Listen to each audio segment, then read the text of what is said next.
warahmatullahi wabarakatuh. Selamat pagi anak-anak bagi kalian yang menonton video ini pada pagi hari, dan selamat siang bagi kalian yang menonton video ini pada siang hari, dan juga selamat sore bagi kalian yang menonton video ini bersama senja di sore hari. Selamat malam juga untuk kalian yang menonton video ini pada malam hari. Ya, sebelum memulai pembelajaran, seperti biasa, alangkah baiknya kita memulai pembelajaran pada hari ini dengan pembacaan doa bersama dengan menurut keyakinan masing-masing. Berdoa dapat dimulai, berdoa dapat diselesaikan. Tak kenal maka tak sayang maka tak tahu ya. Saya Muhammad Subhan dari Pendidikan Bahasa dan Sastra Indonesia, Universitas Jember. Itu saja ya. Pada materi sebelumnya kita sudah mempelajari tentang apa itu teks iklan, slogan, dan poster. Juga kita membahas tentang unsur-unsur pembentuk dalam teks iklan, slogan, dan poster. Dan juga kita mempelajari tentang kaidah-kaidah kebahasaan yang terdapat dalam teks iklan, slogan, dan poster tersebut. Nah, pada pembelajaran hari ini kita tidak akan mempelajari hal tersebut, namun materi tersebut memiliki kaitan yang sangat erat dengan materi selanjutnya, yaitu materi pada hari ini. Materi pada hari ini adalah menyimpulkan informasi dan pesan yang terdapat pada teks iklan itu sendiri. Sebelumnya kamu sudah mempelajari pengertian dan karakteristik iklan itu sendiri.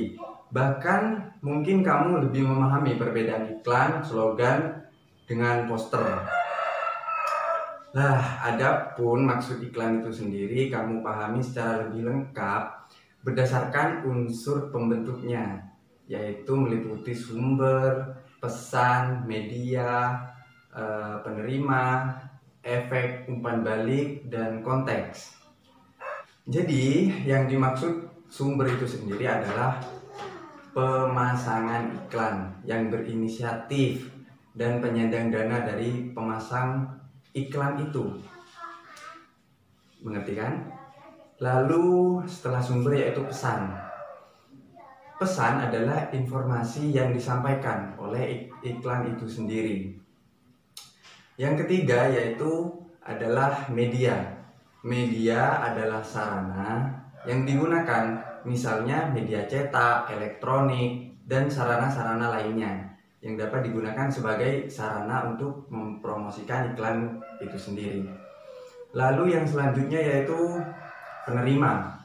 Penerima adalah individu atau kelompok masyarakat yang menjadi sasaran atau objek iklan itu sendiri. Jadi ada iklan berarti ada penerima. Lalu yang selanjutnya adalah efek. Efek itu adalah efek, bukan efek samping ya, tapi lebih tepatnya efek itu adalah perubahan yang terjadi pada si penerima, pada diri penerima, baik itu dalam aspek sikap, pola pikir, perilaku, kebiasaan, dan pola hidup. Lalu yang selanjutnya, yang terakhir adalah umpan balik. Umpan balik itu dapat kita artikan sebagai tanggapan atau reaksi, ataupun juga bisa kita artikan sebagai respon. Respon yang dikehendaki dari penerima pesan. Misalnya dengan membeli produk yang ditawarkan dan menolak pemakaian narkoba. Lalu selanjutnya kita melangkah pada tahap yang berikutnya, yaitu pola penyajian dari teks iklan itu sendiri. Pola penyajian dan isi iklan sangatlah beragam. Biasanya berdasarkan isinya ada iklan pemberitahuan, iklan layanan masyarakat, dan iklan penawaran. Klasifikasi periklanan lainnya biasanya itu seperti iklan strategis yang biasanya digunakan untuk membangun merek ataupun citra positif suatu perusahaan. Lalu yaitu iklan taktis, biasanya dirancang untuk mendorong konsumen agar segera melakukan respon dengan merek tertentu. Pada umumnya, iklan ini memberikan penawaran yang khusus, jangka pendek yang memacu konsumen memberikan respon pada hari yang sama. Dan nyatanya, iklan tidak hanya bertujuan untuk menawarkan suatu produk. Iklan juga turut berpengaruh dalam bentuk gaya hidup, kebiasaan, selera, dan jati diri seseorang dan masyarakat. Adapun tujuan atau fungsi iklan lainnya yaitu misalnya seperti yang pertama yaitu fungsi informasional. Fungsi informasional ini, iklan itu dalam posisi memberitahukan kepada konsumen tentang karakteristik suatu produk, juga berbagai manfaat yang mereka peroleh. Lalu yang kedua yaitu fungsi transformasional.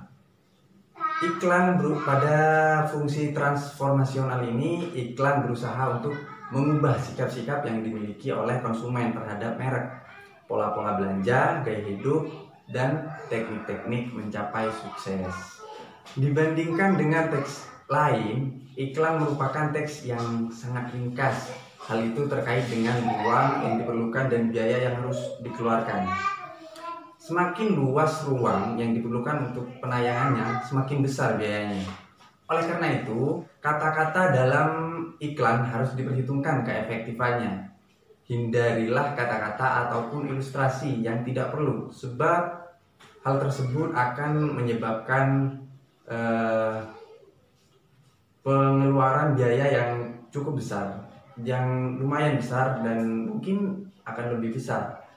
Materi iklan yang berlebihan justru akan mengganggu keefektifan pesan itu sendiri. Halayak cenderung tidak menyukai sajian seperti hal tersebut karena terkesan bertele-tele lah. Nah, sebelum kita menyimpulkan informasi dan pesan pada teks iklan, kita harus mengetahui dulu unsur-unsur pembentuknya seperti yang Bapak sebutkan tadi, yaitu sumber, pesan, media, penerima, efek, dan respon yang ditimbulkan oleh teks iklan tersebut. Lalu setelah kita memahami itu, apa yang kita lakukan, Pak? Mulailah menyimpulkan. Bagaimana caranya, Pak? Ya, kita pakai saja pertanyaan ini. Dari mana sumber iklan tersebut? Dari ini, Pak. Oke. Lalu, apa pesan yang disampaikan dalam teks iklan tersebut? Pesannya adalah ini itu, Pak. Oke, lanjut lagi. Apa media yang digunakan untuk mempromosikan iklan tersebut? Apakah media cetak, media elektronik, dan media apa? Media Pak, ini Pak. Oke, lanjut. Lalu, siapakah penerima atau sasaran dari iklan tersebut? Apakah masyarakat umum atau masyarakat yang berusia antara 10 sampai 15 tahun, atau usia remaja, atau pesan iklan tersebut menggunakan orang-orang dewasa. Lalu setelah itu kita menentukan bagaimana efek dan respon yang ditimbulkan oleh teks iklan tersebut setelah membaca atau melihatnya. Jadi begitulah cara kita untuk menyimpulkan informasi dan pesan dalam teks iklan. Mungkin hanya itu saja yang dapat Bapak sampaikan. Semoga ilmu ini dapat bermanfaat, dan jangan lupa cobalah kalian untuk menyimpulkan informasi dan pesan pada iklan-iklan tertentu.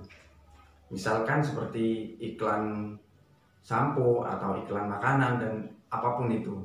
Cobalah berlatih.